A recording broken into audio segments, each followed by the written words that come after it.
Ito na, finished product na po tayo sa lechon natin. Ibabalot na po natin siya. Ang gamit namin ditong pambalot, meron tayong aluminum foil, tapos kawayan po sa ilalim, tapos plastic foil, tapos vanilla paper po na kulay brown. Sa ibabaw po yan. Hindi na ako gumamit ng karton dito kasi yung karton na gamit ko, pag chinap yung lechon, yung karton sumasama dun sa lechon, kaya hindi na po ako gumagamit nun. Ito, yung lechon po namin na to, bali 6 previs po nito. Ay, nilagay ko na po yung manila paper po sa ibabaw. Nagtira ako konti ito sa ulo na parang singawan niya para hindi po makulog kasi ang gamit ko ditong baboy, puting baboy po o hybrid na baboy po. Hindi ko po masyadong inalas po ng pagkabalo.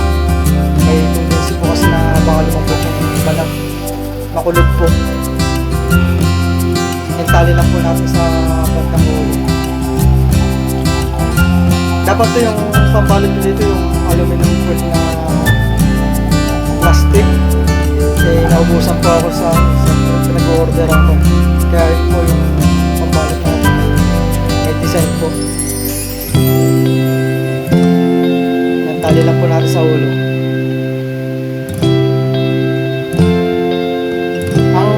Pala dito, previous anim po spaghetti, canton po, puto, lumpia. Yung lumpia po, sariling gawa natin yan. Tapos, sauce, bobis po.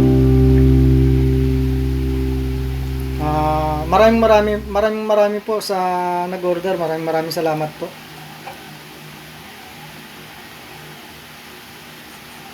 Yan, tali natin. Baka makatakbo, makawala.